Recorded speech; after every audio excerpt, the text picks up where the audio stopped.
streaming December 12th on Peacock. Paris Hilton and Nicole Richie are back. That's hot. Loves it. For a show-stopping reunion that will prove putting on an opera is anything but simple. We're really good at this. One thing's for sure, they won't be upstaged. Good to have you back. Come on, we've got a show to do. Paris and Nicole, The Encore, a 3-part reunion special, streaming December 12th, only on Peacock. Come to me. Focus Features invites you to succumb to the darkness. Nosferatu. From director Robert Eggers comes a masterpiece of horror. He is coming. This creature is a force more powerful than evil. It is death itself. Nosferatu. Rated R. Under 17 nanometer without parent. Only in theaters Christmas Day. Special engagements in Dolby and IMAX.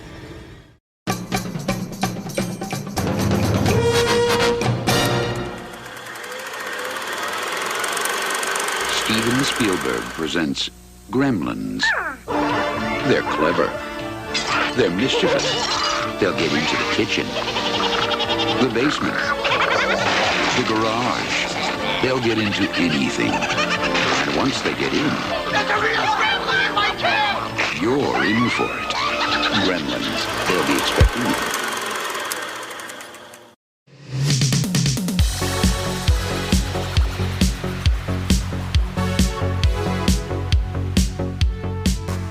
I'm Tim Williams, the mastermind behind the mic at the 80s Flick Flashback Podcast.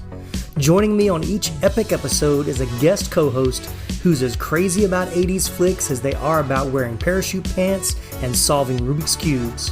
We're diving into nostalgic treasures we saw at the local theater, rented on VHS tapes, or discovered on cable TV. From blockbusters that make you say, I feel the need for speed. To hidden gems that'll have you screaming, They're here. It's a blast to relive these old memories and share our thoughts on what made these movies so special. We reminisce about our first time watch experiences, share our favorite scenes, and even discover fascinating behind the scenes tales about the cast and crew along the way. Haven't hit that subscribe button yet? What are you waiting for? Come on, do it. On Apple Podcasts, Spotify, or your favorite podcast platform. And hey, while you're at it, be a pal and drop us a written review along with a 5-star rating to tell us what you think about us. The sportos, motorheads, geeks, sluts, bloods, wastoids, dweebies, they all adore him. They think he's a righteous dude. Take a day off and come hang out with us on social media. Just search 80s Flick Flashback on Facebook, Instagram, and TikTok.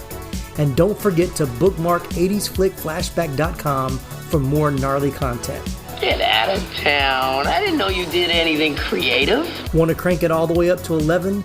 Become a supporter on buymeacoffee.com for only $5 a month. Do or do not. There is no try. Click the link in our episode show notes, and while you're there, soak up the extra trivia and fun stuff that didn't make it into today's show. Thanks again for tuning in. Now, let's get right into today's episode. Welcome to the party, pal. Well, welcome in, everybody. I'm so excited for this episode. It's a great movie and a great guest. I want to introduce everyone to the creator and host of the Totally Rad Christmas podcast, Mr. Gerry D. Welcome, sir. Hey, Tim. How's it going?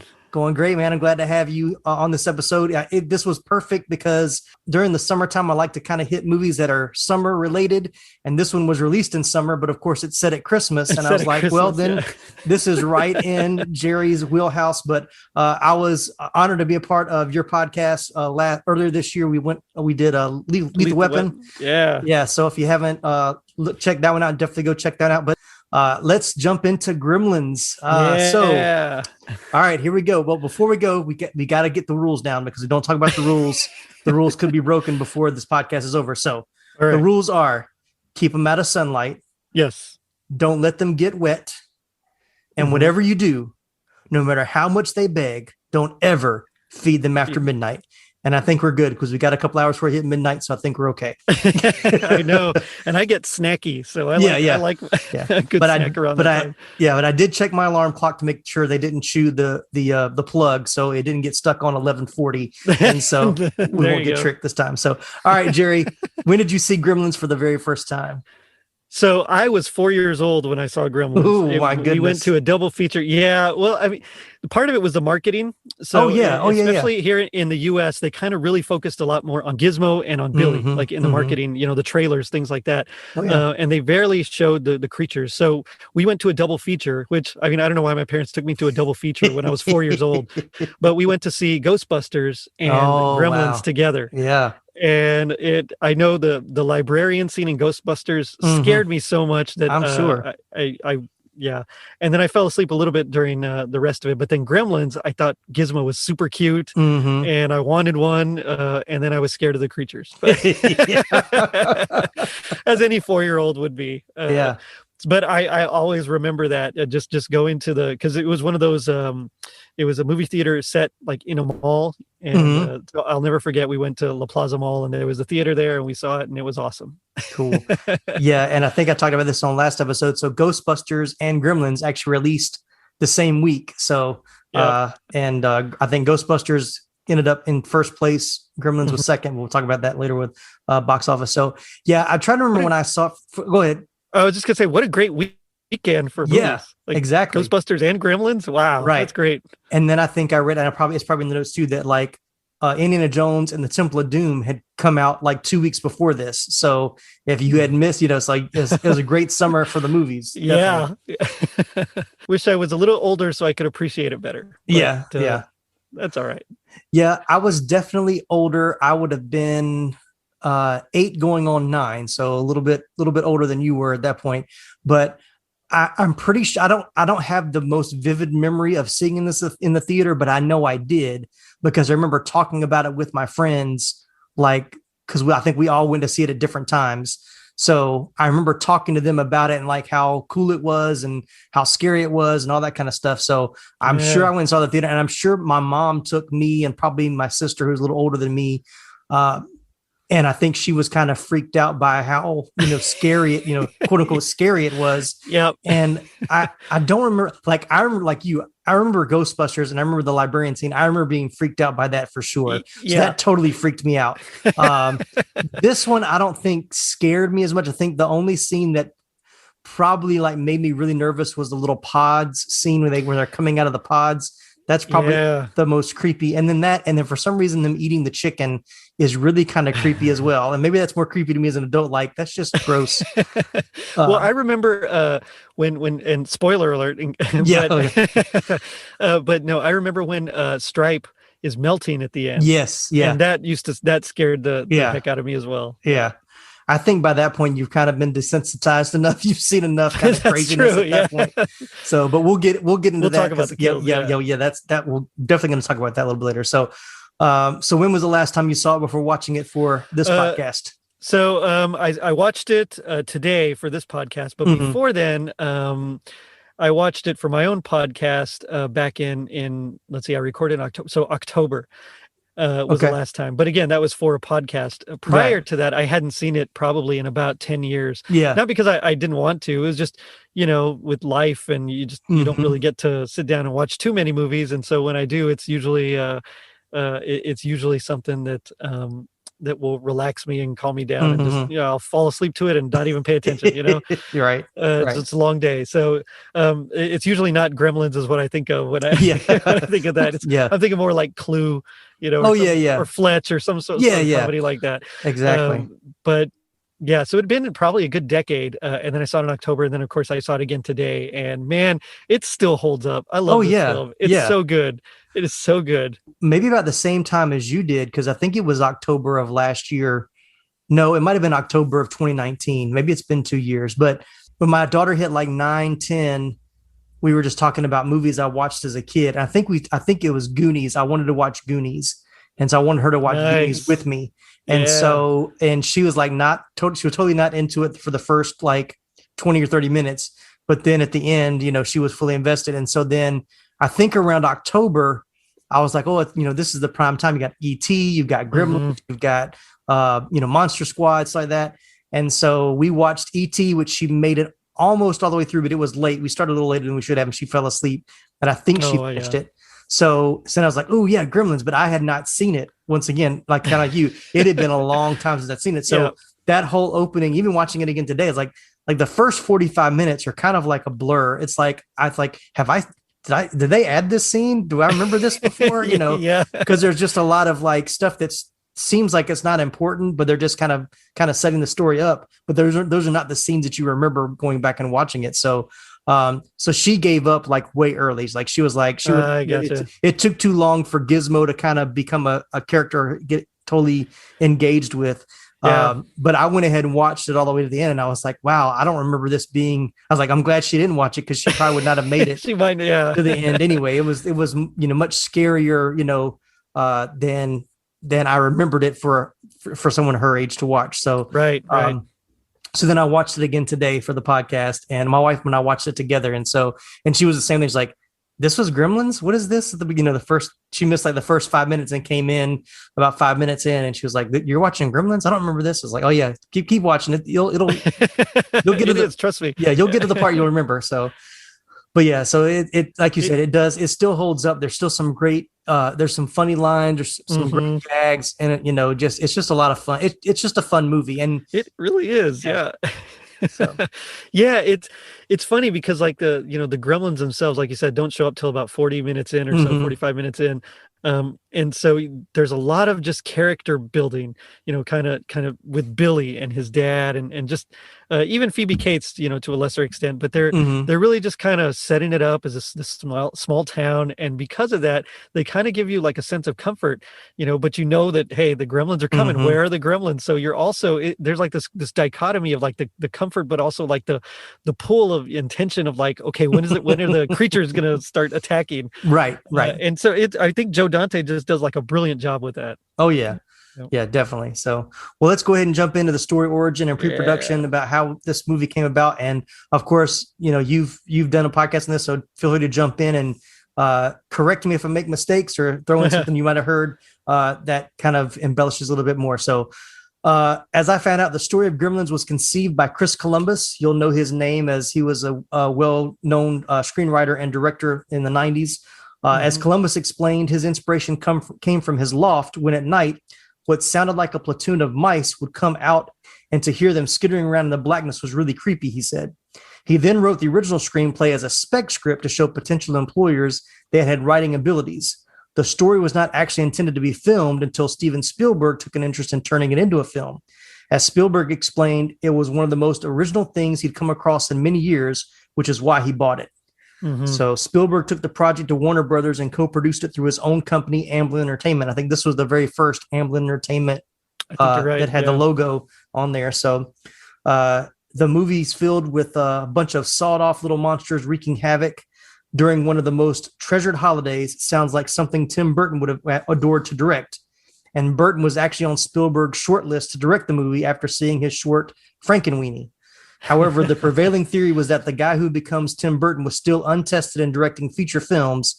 So Spielberg went with Joe Dante, who previously directed The Howling, and It's a Good Life portion from Twilight Zone, the movie. So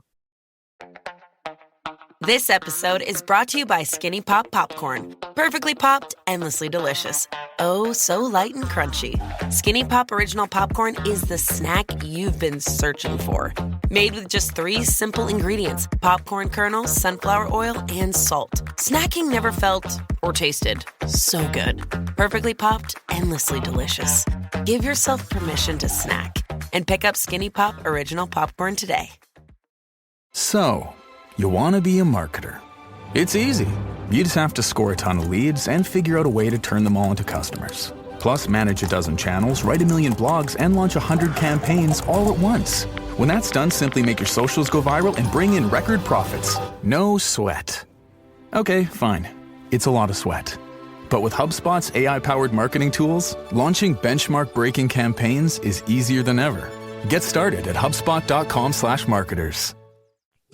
Oh, yeah. Yeah. Yeah. And I love the Howling too. Yeah, that's a good one. And that's another good one. Yeah, that's one I haven't watched in a long time, but I remember really Same liking here. that one as a kid. Yeah. Yeah, same here. It's. I think I'm gonna have to add it like in October as a Halloween episode. But yeah, Joe Dante. I mean, of course, now he's known for his horror comedy style. But at the time, like you said, he'd really only done a couple of big things there. So he was even though he was more tested than Burton, he was also still kind of wet behind the ears, essentially. Yeah. Oh yeah. But and you got Steven Spielberg, who is executive producing, and I'm saying that with air quotes because as we talked about with Goonies and I think Poltergeist, which we haven't covered, but I read about that he's there every day and kind of co-directing as well. So you're getting a lot of those Spielberg touches, even though it's Dante's name as director, with Spielberg involved, he's adding a lot to that as well. So. And Chris Columbus, I believe, I think he wrote this as like a spec script. Yeah, like I think he really was just trying to get his foot in the door. Exactly, which is really cool, also because I mean, my brother is writing spec scripts for his classes and stuff like that, and so so just knowing like all this stuff about it and spec scripts, it's like, wow, okay. So most of the time they're not even, they're just kind of junked, but just the fact that this one actually got picked up, I mean, that in and of itself is a remarkable feat. Yeah. So it's just really exciting that he did it, and then it really launched Chris Columbus's career. Exactly. Well. Yeah. And so then we got Home Alone and stuff like that after that. Yeah, I think he got Gremlins because of this one. Not Gremlins. He got Goonies because of this one. And so, which I think we covered that in the Goonies episode. But yeah, I think Spielberg said, I think there was a quote that he said that was when he saw it, it wasn't so much, what the script was as much as the idea. And he thought the idea of Gremlins, wreaking havoc on a town was one of the most original ideas he had seen in a while. And that seemed to pique his creative interest, especially after he had done E.T., Close Encounters of the Third Kind. That was kind of like in Jaws, he's kind of like, oh, this could be fun to kind of think, kind of play around in the background and add my little 2 cents in without being fully involved. So, which I'm glad you brought up because it's one of those where, like, I think the original script was a lot darker. It was, yeah. If I recall, like, I think I read that the mom was going to be decapitated or something like that. Yeah, something like that. Yeah. They eat the dog. Yeah. Yeah. Can you imagine? Yeah. Oh gosh. Yeah. Yeah. How would you market that? I don't know, but yeah. Well, and once again, and think about, Columbus wasn't expecting this to be filmed at all. He was just kind of being creative and just throwing out, probably some of the most outrageous ideas. Yeah. But Spielberg knew he wanted to keep it on the PG side, so they had to tone down a lot of those aspects of the script. So yeah, I think I have that in my notes. Yeah. The various scenes were cut, including one to portray Billy's mother dying in her struggle with the Gremlins, with her head thrown down the stairs when Billy arrived. So yeah, you're right. Dante later explained the scene made the film darker than the filmmakers wanted. There was also a scene where the Gremlins ate Billy's dog, and a scene where the Gremlins attacked the McDonald's and ate the customers instead of burgers. Oh man. Yeah. So that definitely would have been a different take altogether. Yeah, for sure. It's like there's I know they wanted Robert De Niro as one of the wet bandits in Home Alone. And it's kind of like the same thing, it's like it would have been a much darker film. Oh yeah. And this is that version, if they had kept in the McDonald's thing. Once again, what started off on the page isn't necessarily what they got, in the final product, but it all worked out, that, having a good idea sometimes is better than being a great scriptwriter, which, speaking of Chris Columbus, he ended up being a great scriptwriter and became a good director as well. Director. Yeah. So, but just a way to get your foot in the door. So, all right, well, let's jump into casting. This one's got some fun ones on this one. So we'll start with Phoebe Cates. She was cast as Kate, Billy's girlfriend, despite concerns that she was known for playing more risque parts, such as Linda Barrett in Fast Times at Ridgemont High in 1982. Oof. Yeah. I think everybody had a crush on her after that. Yeah, I think so. Spielberg urged the casting of the relatively unknown Zach Galligan as Billy because he saw chemistry between Galligan and Cates during auditions. Spielberg commented when Galligan was testing with Cates that it came across that he was in love with her already, and that was how Galligan won the part. He still had to beat out some strong competition from other more well-established actors like Emilio Estevez and Judd Nelson, who were up for the lead role as well. So I thought that was interesting that those two names came up. Granted, Zach didn't really do much more after this in Gremlins 2, which we won't talk about in this one. But I could kind of see Emilio Estevez in that role. Not so much Judd Nelson, but it would have been interesting. Yeah, I think Judd Nelson would have been too harsh. Yeah. Like he just has more of an edge to him, and that I think wouldn't have been quite suitable for this. I think that's why Zach works, because he is like just a sweet, sweet little guy. Right. Emilio Estevez, I can see him. He's kind of in between. But I think it would have been an interesting movie, but again, I don't know if it would have had that same that same bang that it has, just because he is Zach plays like that innocent, just average, sweet guy so well. So, and I definitely see the chemistry that Spielberg was talking about. You can tell he's got like a crush on her or something, which I don't blame him. I mean, exactly. It's like who wouldn't? Like that's you're looking for chemistry, sign me up. Yeah. Yep. Same thing. Yeah. So I mean, I think it would have been interesting with Emilio Estevez, but I think I would have preferred him in that darker version of Gremlins. Yeah. Well, and then too, you kind of think about, and we'll talk about a little bit more that Spielberg really pushed for Billy not to be the hero. Like he really wanted he saw the potential of Gizmo being who every kid wanted to, root for, and keeping him as like the real underdog of the story, not so much as Billy. And so to make him kind of be the hero, and Billy's really a bystander in the whole movie. I mean, I think he saves Kate when they're all taking over the bar. Does he say he saves his mom when she's almost being choked out at the tree? Yeah. But when it comes to actually taking out the Gremlins at the end, it's all Gizmo. So, but we'll kind of talk more about that as we get there. But I think Phoebe Cates, Zach Galligan, I think those are pretty perfect choices for this movie, for what they were trying to do. So, and I'm going to do really good if I call him Zach Galligan and not call him Zach Galifianakis. I'm going to try and really hard. That's why I stopped. I just said Zach. So just all right. So moving right along. Randall or Rand, Billy's dad, was played by Hoyt Axton, who was always the filmmaker's preferred choice for the role, even though it was wildly contested by other actors. Axton's experience, including acting as the father in The Black Stallion in 1979, and he was also a country music singer-songwriter, which they said in between takes, all he would do was sit down with his guitar and just sing songs for the crew in between takes. Yeah. After an introductory scene to Gremlins was cut, Axton's voice earned him the added role of the narrator to establish some context. Pat Harrington Jr. was also considered.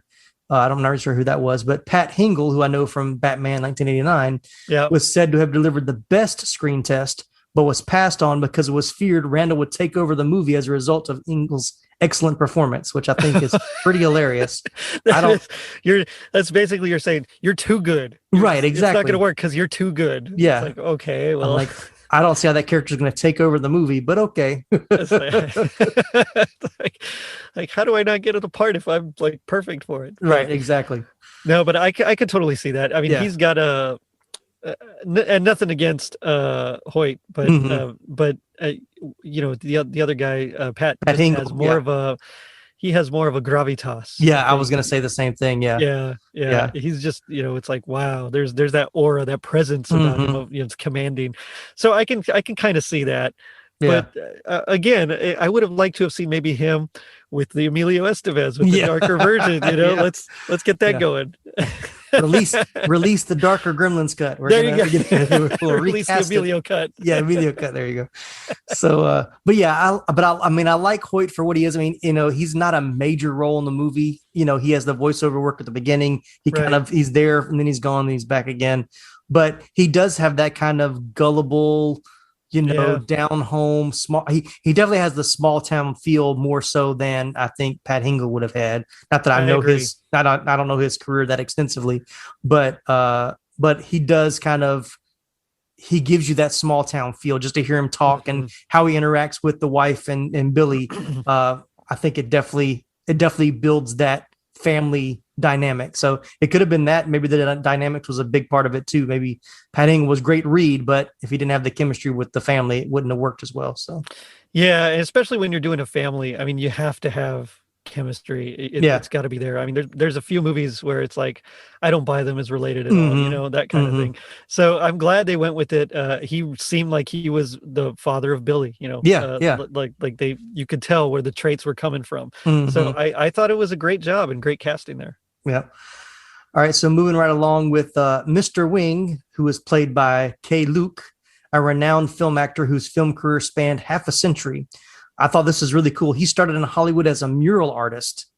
Even though he was 80 at the time of filming, he actually had to wear makeup to look older.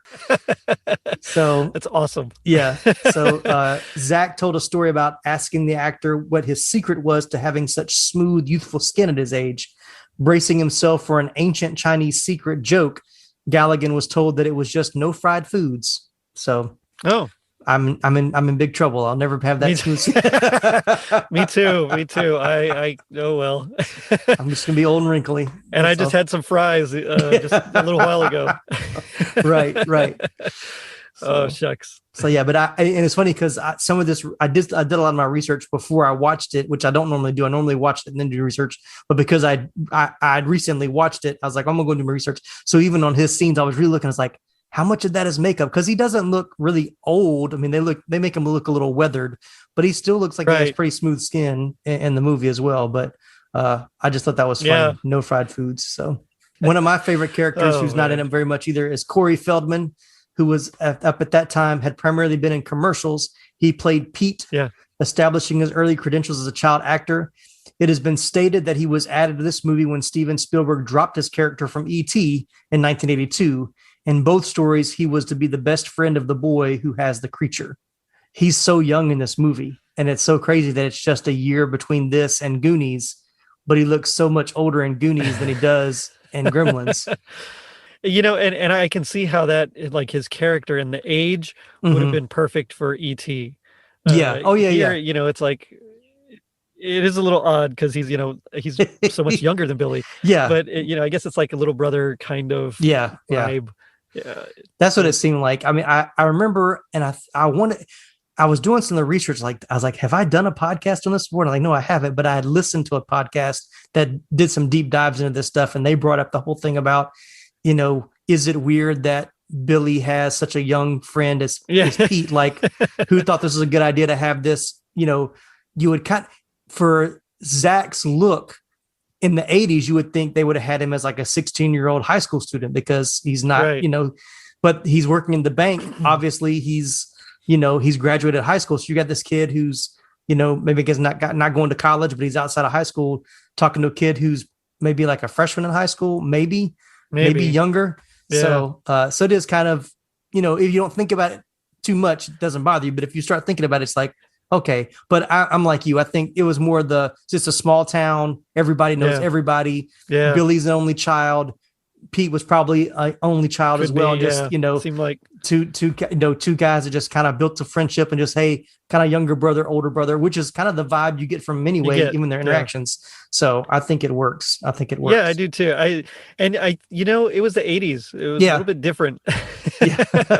I know we say that by today's standards, that'd probably be very problematic. I think back then, most people wouldn't even have batted an eye at it. Yeah. I didn't think about it, so I didn't either. Yeah, it wasn't until later, couple of years, or not couple of years, when I saw it in October, I was like, huh. Of course now it's been so long and it's more modern, but yeah, back then it was like, oh, okay, yeah. I mean, I would hang out with my cousin, and he was at least 10 years older than I was. So I mean, I get it. Yeah, exactly. One of the characters, or one of the actresses in this, that I always forget that she's in until she pops up on screen, but is one of my favorite, Polly Holiday, an actress best known for her role as Alice from the 80s, played Mrs. Deagle. Mrs. Deagle. Yeah. So, and who can forget her in Alice? Kiss My Grits. So that was one of my family's favorite shows watching as a kid. We used to watch that Alice a lot too. So and she was, and so this was such a interesting, a different character for her, It was. which is, you don't expect Alice to be like evil. Yeah. But she's definitely, I mean, I guess she's not evil, but she's just very bitter and mean. And I mean, it was definitely a stretch, and it was kind of difficult to see her in that role. Right. And I thought it was funny because she's kind of watching it. She's kind of a mix between Ebenezer Scrooge and Cruella, because she wants to take over. She's stingy with their money, but then she's trying to kill all the dogs, and she's a cat person. So it's kind of a weird, she's such a weird character, but she's so much fun to watch. And that I just thought that was awesome to see her in this. And she gets her comeuppance. Yes. I love that. All right, we'll get there. Yeah. Two other well-known actors, Fast Times, Judge Reinhold and character actor Edward Andrews, received roles that were significantly reduced after the film was edited. They played Billy's superiors at the bank. So I'll talk a little bit more about how their characters had more to do when we get into some deleted and omitted scenes. But and I thought this was cool. A lot of people didn't realize that. I've been seeing this a lot for some reason on social media, and I've known this for a couple of years, that people are like, I was today years old when I realized that Howie Mandel was the voice of Gizmo. Yeah, it was. And I found that out when was it? When Howie Mandel started hosting Deal or No Deal. Oh, yeah. That's when I learned about it. Yeah. I think, and probably because, and I've talked this in the previous episodes, because we had HBO when I was a kid, that was like the channel I'd watch all the time. And so back then, I don't know if it's that much anymore now, because now if I have HBO, I just go to on demand and watch whatever. I don't watch it like in between. But back then it was like, if you wanted the next movie to come on, you had to sit through 20 or, between 15 and 20 minutes of, I guess, filler they would create. And so a lot of times they'd have little behind the scenes things that we would now get on DVDs and Blu-rays. Back then you didn't get that kind of stuff. So I want to say that I had seen some kind of behind the scenes thing with knowing that Howie Mandel was the voice. And then when he became a little bit more, well-known later in the 80s, I remember seeing some of his stand-up.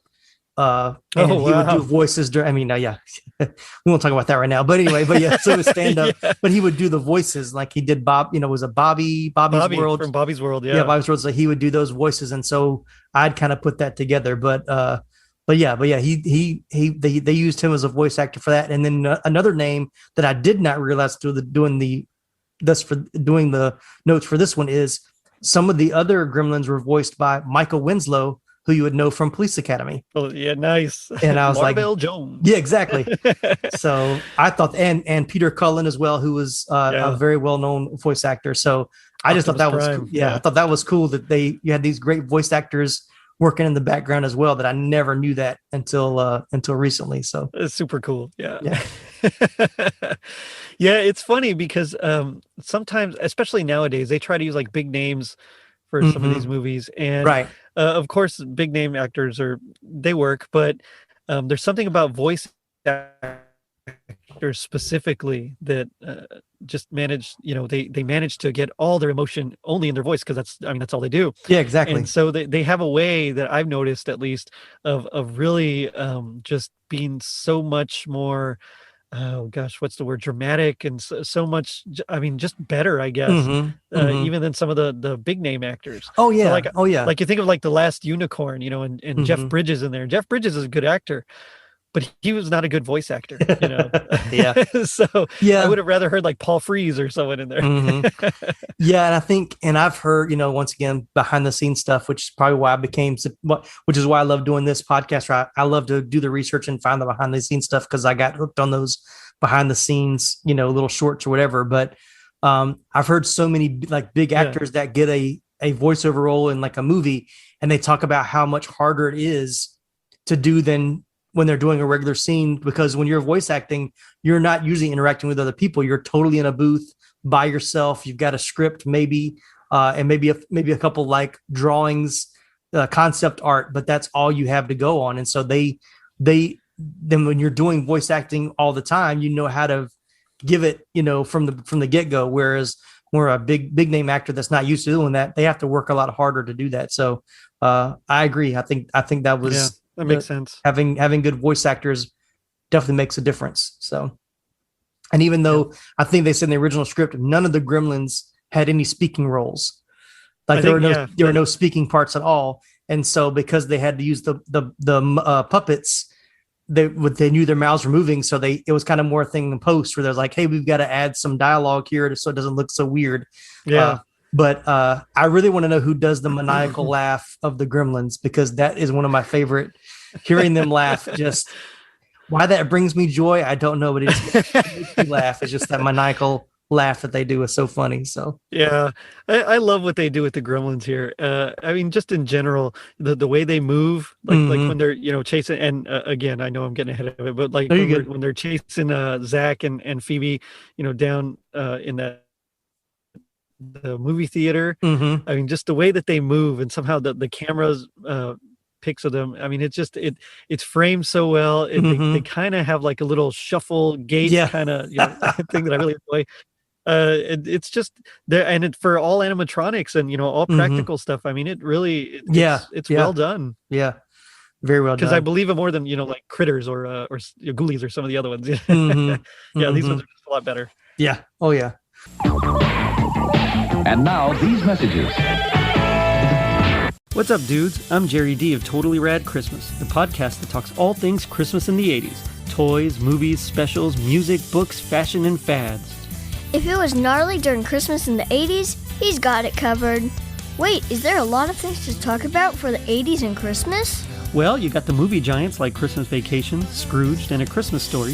There are TV specials like Muppet Family Christmas, Claymation Christmas Celebration, and a Garfield Christmas special. Plus classics shown every year. You also jam out to Last Christmas, Do They Know It's Christmas, and Christmas in Hollis. But most of all, it was a time for the most bodacious, best-selling Christmas toys ever, like He-Man, G.I. Joe, Transformers, and Cabbage Patch Kids. Yes, them too. We cover them all, plus much more, including standard segments like Hap Happiest Memory, Gag Me with the Spoon, The Other Half of the Battle, and Chant with the Littles. So tune in to Totally Rad Christmas everywhere you get your podcasts. Turn the clock back and dive into those warm and fuzzy memories. Later, dudes.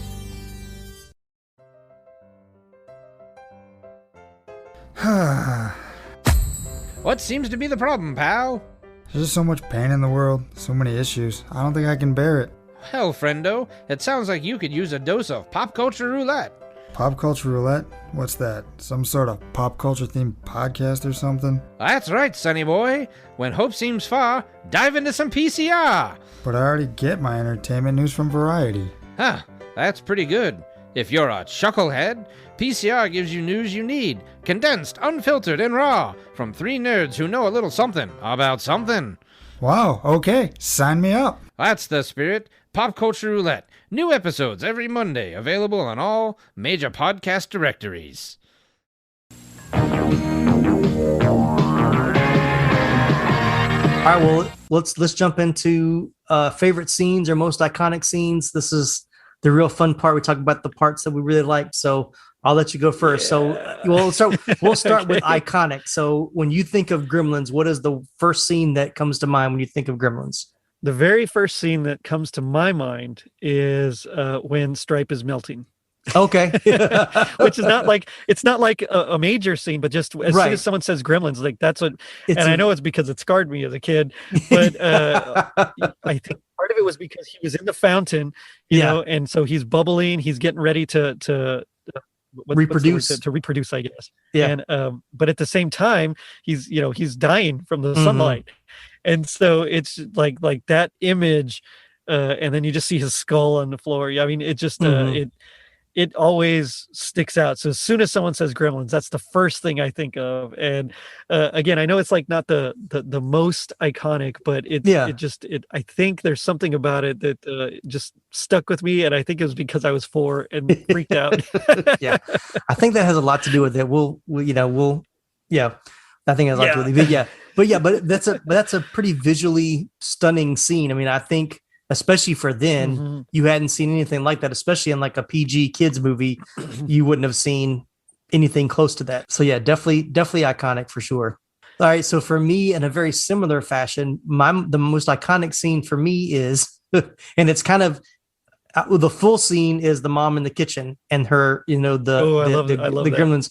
So though the explosion in the microwave is by far the number one. Like when I think of Gremlins, I just remember seeing that exploding, and probably because after seeing that movie, every time I put something in the microwave from that point forward, I would kind of watch it for a few minutes. Like, is it going to explode? Is it going to explode? Yeah. So, but that, and then when I think the first one gets caught in the juicer, I think it was, and you see the green, the green blood splatters everywhere. By the way, sorry for interrupting, but no, good. That mom is awesome. Yes. she's amazing. She kills like 4 of them all by herself. I just wanted to bring that up because it's a great scene. Yeah. All right, so those are iconic. So then, what's your favorite scene, or favorite scenes? It could be more than one. So yeah, my all-time favorite scene is the one you just mentioned, actually, with the mom, where she kills the one in the juicer, and then the microwave, or she stabs one next, and then the microwave, and then the fireplace. I mean, she is just, I know she's like just in defense mode, but man, she really does a great job of killing those gremlins. Oh yeah. And there's one thing that I noticed this time, and probably because the last time I watched this, I had not seen the movie that it references, but if you know The Shining, at the beginning of that scene, the music plays just a few notes or a little bit of that aura music from The Shining. Nice. And so I picked up on it because I've seen The Shining since then. And so I was kind of waiting for her to give some kind of like, here's Johnny. Shelley Duvall pose or whatever. Yeah. From that, but she doesn't. But when that music started, I was like, ooh, I never noticed that before. Oh, that's very ominous. And like, that was totally for the adults in the theater. That was a great nod for horror fans to pick up on that, which I picked up this time. So I thought was really cool. So, but go ahead. Which, speaking of music, Jerry Goldsmith did this. Yes. Score, and he's like my all-time favorite film composer. I think he's so creative. His orchestrations are amazing.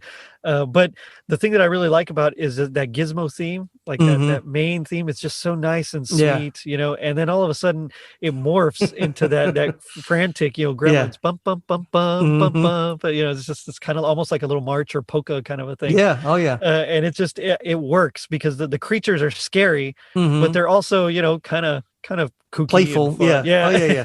It's just sly and wily. So it just, I think he perfectly captured that. And so every time the Gremlins would come on screen, and you'd hear like that music, I mean, it just, it always, it just brings a huge smile to my face. Yeah. Oh yeah. My other favorite scene, by the way, is the monologue that Phoebe Cates gives about her dad and says, oh yeah. Because it's just so, I mean, it's terrible. Let me say it. It's terrible, but it's funny. It's so funny.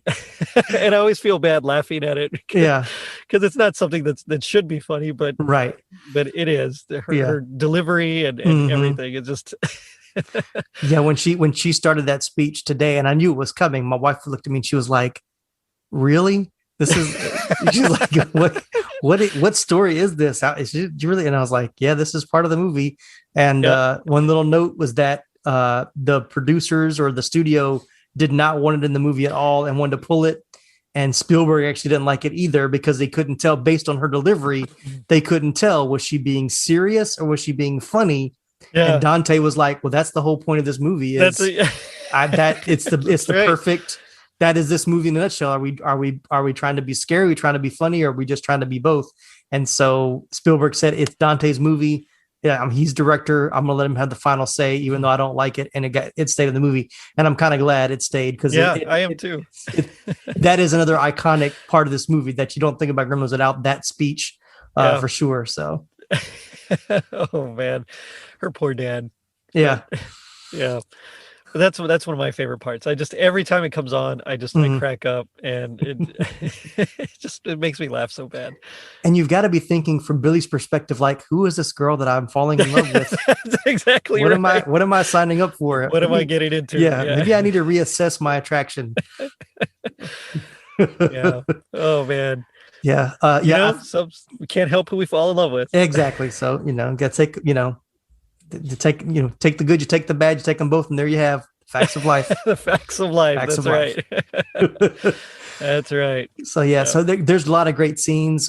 Favorite scenes, like I said, I think the kitchen scene is probably my overall favorite scene. Just that whole section of the film is fantastic. All my favorite scenes are all like the kills, I guess you could say. But my favorite one is Mrs. Deagle. And I told my wife, and I was like, this is my favorite scene when she gets on the wheelchair or the stair ramp or whatever. Yes. And I just remember as a kid, that was the coolest thing to see that thing go speeding by and then her flying out through the window.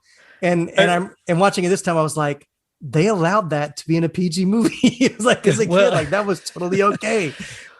You know, I mean, it was back then. PG movies even had, I mean, of course, you know, they had like boobs and cussing and stuff. Like that. Still PG. Yeah, of course, totally different PG. Yeah, then it was definitely a different PG. Yeah, yeah. Nudity is kind of par for the course a little bit, and so, you know, I remember being scared whenever I saw one in real life for the first time. And I was afraid. I didn't want to get on it because I was afraid it was going to shoot out the window.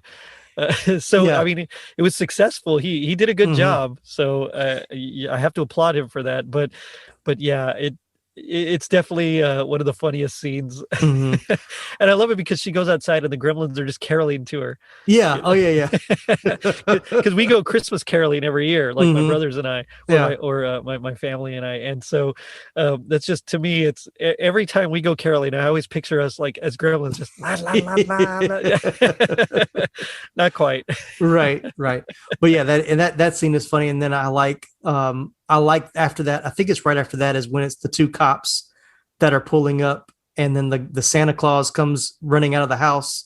Yeah. Or maybe it's right before that. I don't remember. It's around the same time, but they're like, what is he plays Santa every year. And it's like, well, what does he got now? What are those things on him? And as they get close to the window, the partner's like, I want to go back to the station now. I'm ready to go back to the station now.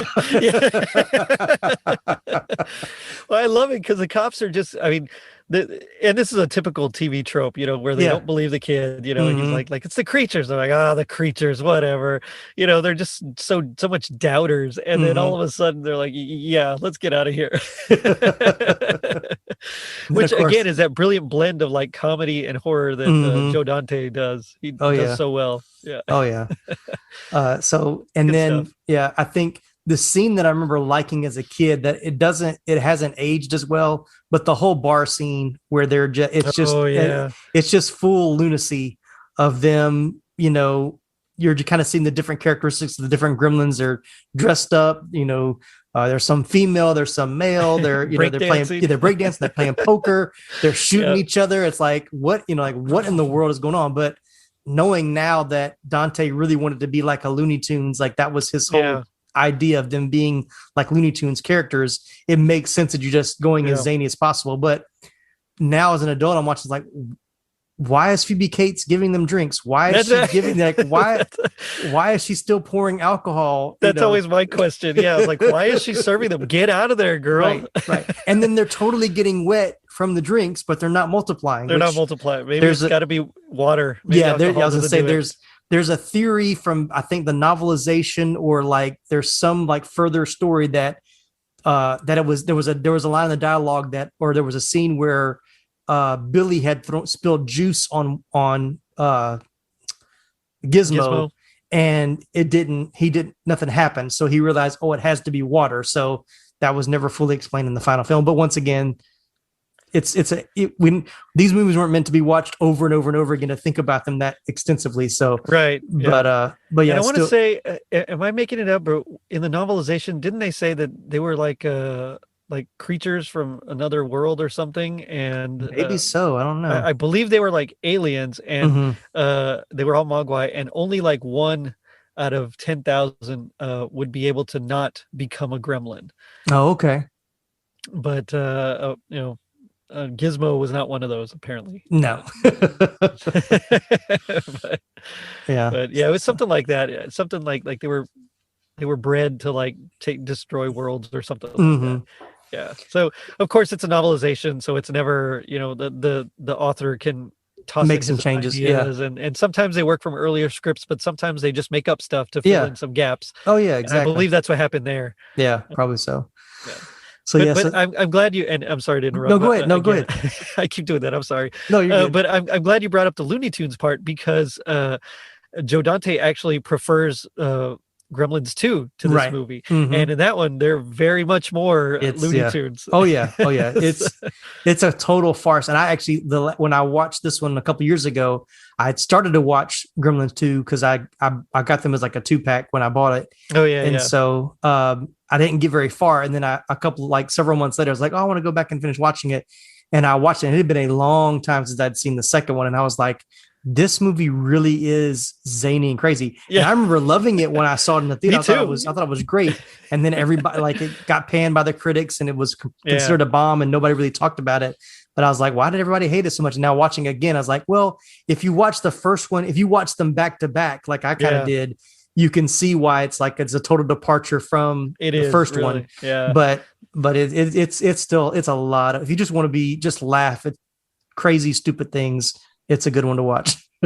Yeah, and I think why this one works so much is because it does have a lot more of the horror part, and so the comedy balances out really well. Whereas in part 2, it's much less horror, much more just zany antics and comedy, and so I think it kind of skews in that one direction, and because of that, it's just not quite as successful. Yeah. Although I same thing. I loved it. I loved the spider Gremlin and the Bat Gremlin and all the kooky ones, and which by the way, if you've never seen that Key and Peele sketch, where they're pitching the idea for they're pitching the ideas. Yes. Yeah, if you haven't seen it, you got to go watch it. Oh my goodness. One. Yeah. All right. So my last favorite scene, and then we'll move along. But kind of switching from, like, I didn't like the bar scene as much, but the movie theater I love them in the movie theater. And the scene of, you're looking like you're like it's the screen looking at them, and they're kind of dancing back and forth. And of course, it gives me old Muppet movie or the Muppets show kind of vibe of watching them kind of move in unison, or that kind of thing. But when they start singing along to Snow White, it's just so crazy, and it's so funny, and it's like, what a juxtaposition! Like, here are these total evil, maniacal things that are laughing and enjoying the most, pure and simple, Disney movies there is.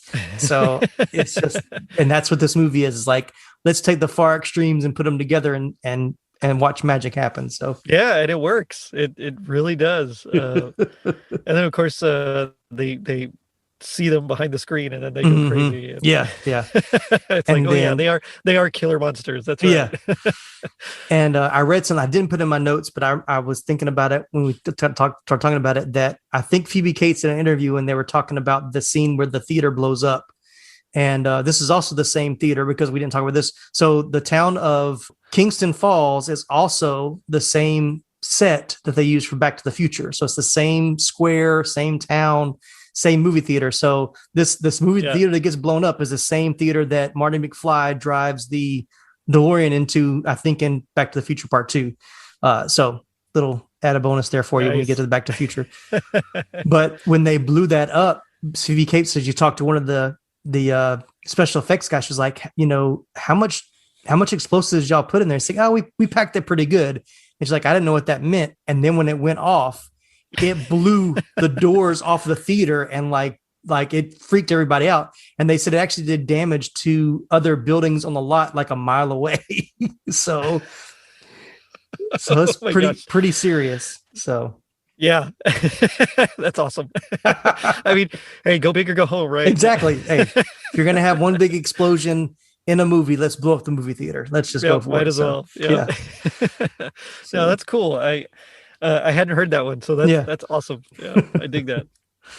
So let's talk a little bit about some trivia. We'll kind of cover a few of the scenes too. We'll not go too deep in this, but I only put this in because my wife and I were talking about it because she was asking about the gremlin, and I said, oh, well, this isn't where the word gremlin originated. Like, this was a word from before. And she's like, oh, really? So the term gremlin is a I'm going to say a word that I don't know how to say. Neologism. Neologism. Yeah. There you go. Gerry said it better than I did. Originally coined by English Norwegian author Roald Dahl, messing all kinds of names up, famous for his somewhat dark children's books, which I knew that. His story, Gremlin lore, about fictitious, mischievous elves that were said to cause unexplained damage on Royal Air Force planes, was commissioned by Walt Disney but was never made. In addition to restoring the classic Warner Brothers logo to the opening of the movie, it was hoped to release this movie along with the classic Looney Tunes short Falling Hair from 1943, where Bugs Bunny is harassed by an airplane gremlin during World War II. This fell through, but highlights from the short do appear as part of a behind-the-scenes featurette that has also been included on the special edition DVD. So Gremlins was not. It's probably more famous now because of the movie, but it was a well-known, term before the movie came out. And I think, what's the character's name? It's the neighbor. Fetterman, Mr. Fetterman, Futterman. Yeah, Futterman. Yeah. So his whole conversation when he's coming out of the bar and he's pretty drunk and he's like, those gremlins, they get in our TV and they get in our wristwatch and they get on. I had an aunt of mine, or great aunt of mine, that one day when she was, pretty close to her, before she passed, she found out that I was driving a foreign car when I was 16, and she was like, "Don't drive those foreign cars. They have, I'm not going to use this term because she used a term I will not say, that, put those things in your car to spy on all that kind of stuff." And I was like, so watching it again, I was like, oh my gosh, people really thought that way. Like he was saying this stuff, but that was like how people really thought. But I just thought that was an interesting story. I may cut that out, but anyway, go ahead. See, and I remember that Bugs Bunny, that Looney Tunes sketch where he's fighting the gremlin, because he had like the airplane wings coming out of his head and his face was kind of like a little cockpit. So I always remember that. And so when we were going to go see Gremlins, which is funny because I don't really remember things from when I'm like that young. Yeah, exactly. Yeah. But I remember that. I remember because I had seen the cartoon quite a few times. And so I was expecting the Gremlins to look like that. And well, they didn't. Yeah, exactly. They didn't. Oh well. It's probably better that they didn't. Yeah. So one. Yeah. Go ahead. No, I was just gonna say that I noticed when they're in the bar, and I had to double check, and then I looked it up on IMDb to even check that because I wasn't sure. But one of the Gremlins is playing the Star Wars arcade game. Yes, I did notice that too. Yep. Which is awesome. I did notice that. I was like, I remember playing that game. So I did too. When it popped up, I was like, I know that awesome game. Yeah. Yeah. It's like, yes. Yeah. Yeah, that was a cool game. Hey, they did pretty good. Warner Brothers got a Disney movie with Snow White. They got a Star Wars property. I don't know if they get away with that now without having to pay extra money to do that. So that's right. Yeah, they'd have to license it out. Wow, that's how times have changed, huh? Exactly. Right, well, and they show, and the mom is watching "It's a Wonderful Life" in the beginning as well. Yeah. Now I know back then the copyright had actually lapsed. Yeah. And so it was actually free to air, and that's why it really became a Christmas standard. But even then, that's still pretty good to get it in your movie. Yeah, that's smart. I mean, everything they're watching on TV is old black and white movies, and I'm sure we're past the copyright, so they're able to do that. But they all kind of tie in to the story as well. So that was good. Yeah. One little cool trivia thing I found was one of the reasons for the no bright lights rule was that in 1984, Dante and Amblin could not completely navigate the perilous waters of special effects for the gremlin puppets that well. By keeping them in the dark, this camouflaged this problem.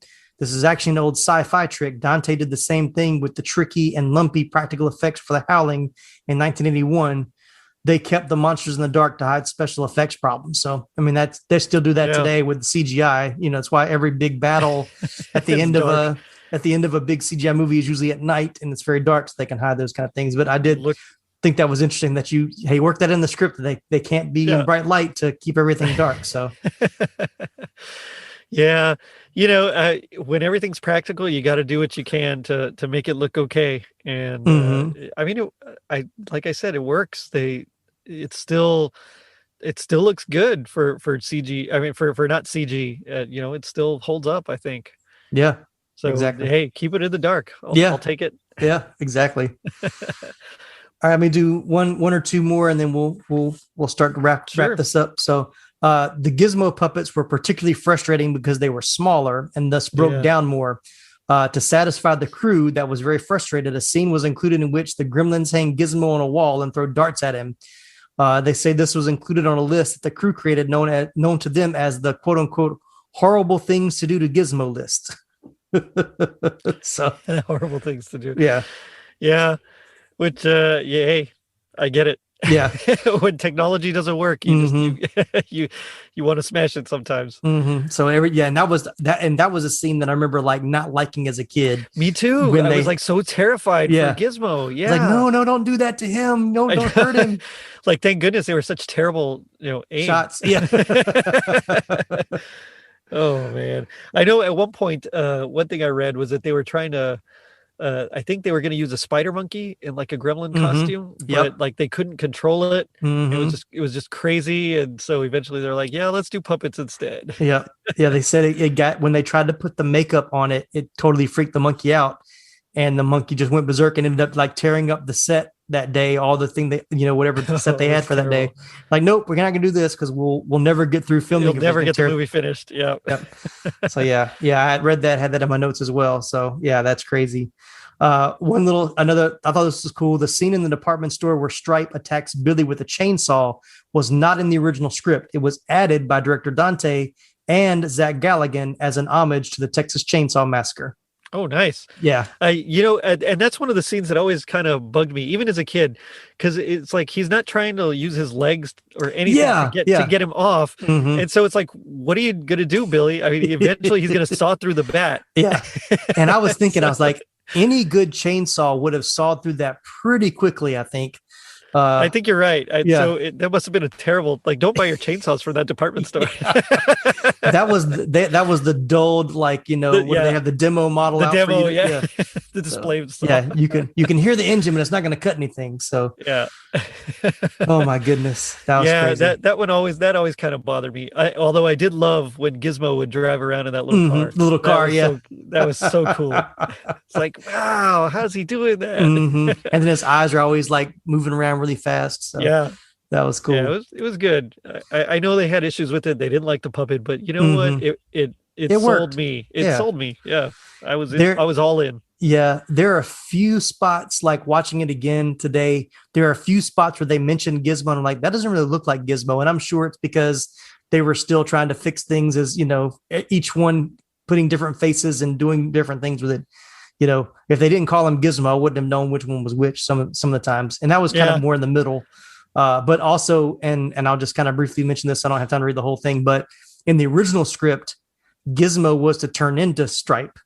Oh, wow. Like that. There weren't two separate things. But once again, Spielberg was like, no, Gizmo is too cute. We can't have him turn into the bad guy. So they had him be the hero. And so, but decision was made after they had the puppeteers already created more Spike, Gizmo for the beginning, but they had not created any Gizmos for the end of the movie. So they said that's why a lot of the middle section Gizmos kind of not in the movie as much. Right. And why at the end he's in that car. That car was strategic because they didn't have time to do a full model or to have the time to have him running. So let's just put him in this remote control car and have him go by. So they could hide his feet. Exactly. Hey, it worked. Yeah. It worked. So. It did. Yeah. I mean, and it was like the coolest thing as a little kid. Like, whoa, he drives a car. Exactly. He's super cool. Yeah. Oh, and I do want to bring up the dog. The dog is awesome. Oh yeah. And cute little puppy there. Yeah. And I didn't put in my notes, but I was reading some stuff the other day about that. The dog, they said the dog was perfect because he reacted so well to everything going on. Like they didn't have to train him as much for the reaction shots. Like they just kept a camera on him and he gave great shots with the puppets and stuff. Like he wasn't scared by all the things going on around him. He was very, very disciplined. So, but I really watched the dog this time watching it. I was like, the dog gave some great expressions, and like the scene where, and when you think about it, when Gizmo comes by with the car and like comes behind the dog and the dog like jumps up and like doesn't bark, doesn't run away. Like he stayed on his mark. I was like, that's a well-trained dog. Good job. Well, and I love that scene where they like wrap him in all the Christmas lights and everything. I mean, it's so well done. All right. Well, let's talk about some deleted and omitted scenes. We talked a little bit about the novelization earlier. So these are some things that I thought were worth mentioning. So one of the most memorable scenes in Gremlins is the demise of the evil Mrs. Deagle, which talked about the heartless miser who is sent flying through the air after the creatures interfere with her electric chair lift. Mrs. Deagle originally loomed even larger over the entire story as a cut subplot had her buying up swaths of land in a bid to construct a new power plant. this story thread was eventually dropped to maintain focus on the Gremlins themselves. And so I think there were some actual deleted scenes they were talking about where Phoebe Cates shows her plans to Billy, and kind of shows that she's buying up all these properties because she's building a power plant. And so, but they ended up cutting that part. So she's also kind of Mr. Potter from It's a Wonderful Life. It's a Wonderful Life. Yeah. Yep.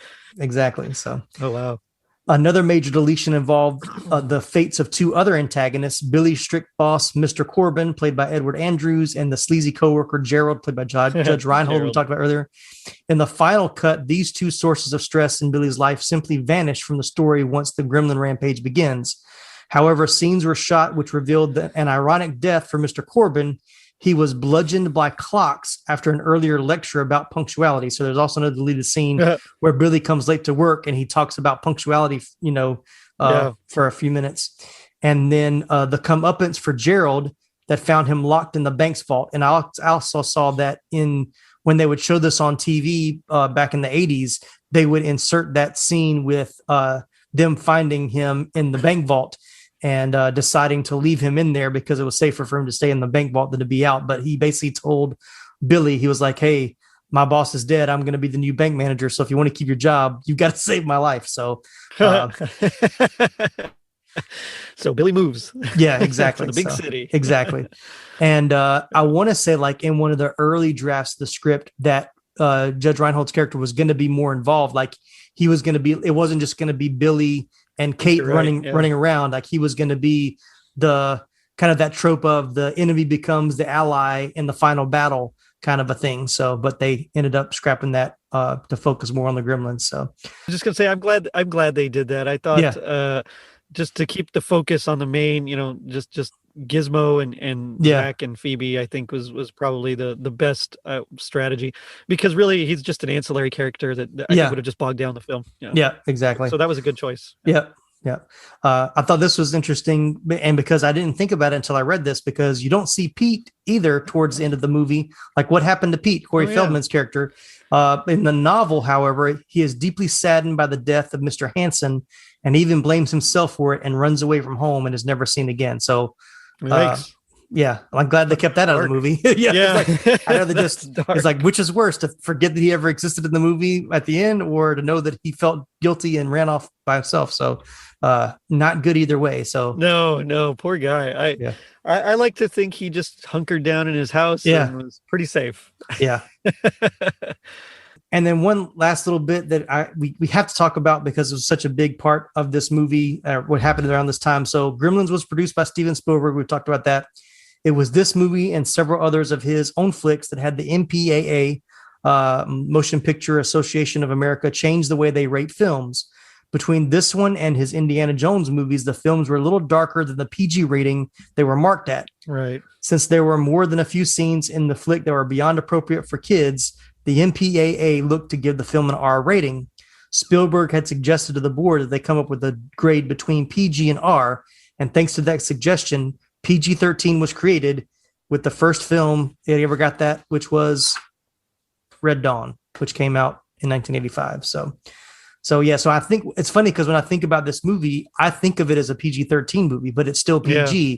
But I remember at that time, same thing with Temple of Doom had just come out before this. And once again, I remember going to see that in the theater. My parents were like, what if we taken our kid to see, pulling hearts out of men's chests? Was like, was a little iconic. Speaking of iconic. Yeah, exactly. Which was a little much for PG. All right. Last little bit and we'll close it up. But box office and critical reception. Originally planned and scheduled for a Christmas release, this movie was rushed into production shortly after Warner Brothers found out that it had no major competition against Paramount Pictures' Indiana Jones and the Temple of Doom, or Columbia Pictures' Ghostbusters for the summer movie season. Wow, once we talked about the two great movies that came out that year. Yeah. Financially, Gremlins was a success. Produced on an $11 million budget, it was more expensive than Spielberg had originally intended, but still relatively cheap for the time. As Gerry mentioned earlier, the trailer introduced the film to audiences by briefly explaining that Billy receives a strange creature as a Christmas present by going over the 3 rules and then coming out with the fact that the creatures transform into terrible monsters. This trailer showed little of either the Mogwai or the Gremlins. Yep. In contrast to this, other advertisements concentrated on Gizmo overlooking the Gremlins altogether and made the film look similar to Spielberg's earlier family film, E.T. the Extraterrestrial. That did not go well for them. No, because there were. Well, I mean, I guess it still kind of did. Yeah, it did. It still made bank, but yeah. I know what you mean. I remember my parents being just shocked that they brought me to this afterwards. Yeah, and I read some stories about parents like pulling their kids out of the theater and demanding their money back, and you bait and switched us. How did you let us see this movie? Things like that. So yeah, but it was released on June 8th, 1984, the same day as Ghostbusters. Gremlins ranked second with 12.5 million in its first weekend, but only 1.1 million less than Ghostbusters, which was much more heavily advertised and anticipated. By the end of its American screenings on November 29th, it had grossed $148 million domestically.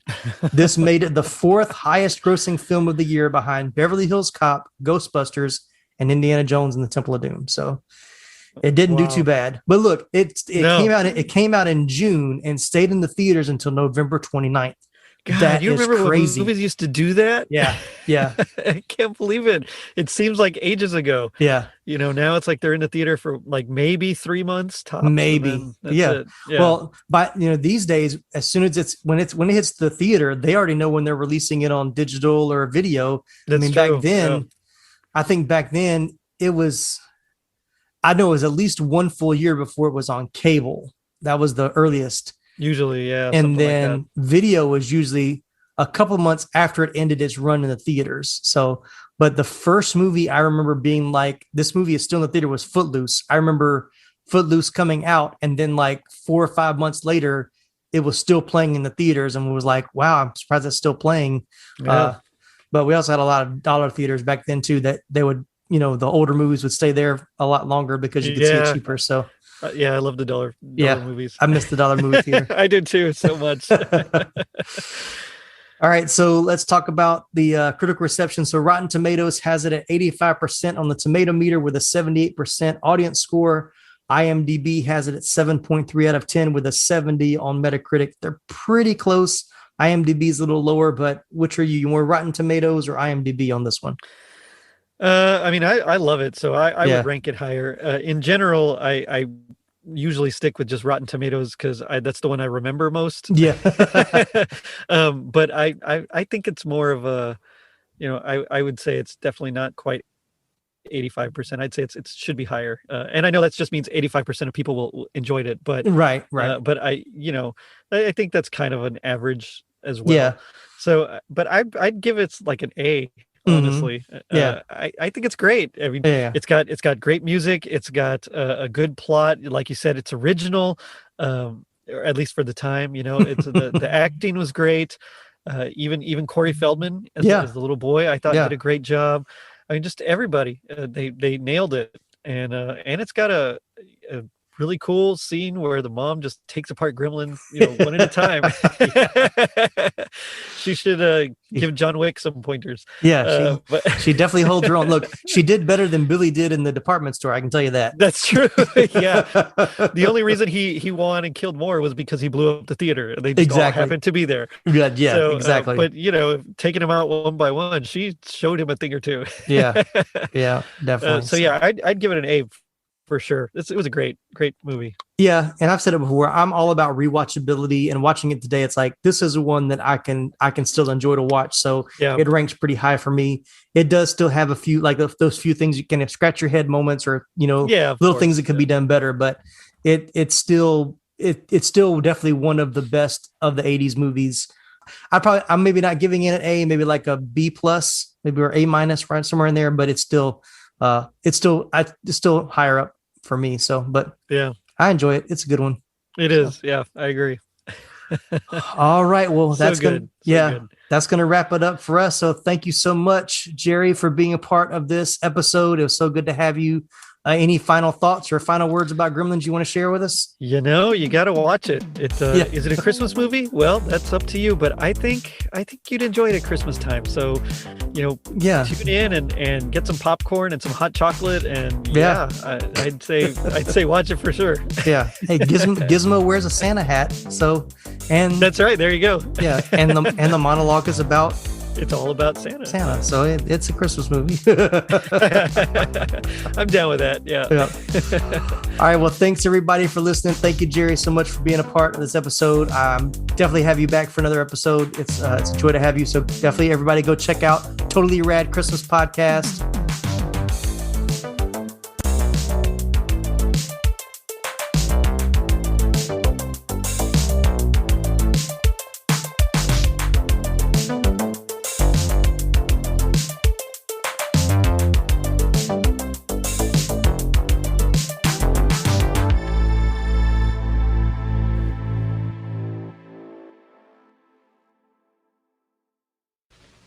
You're still here? It's over. Go home. Go.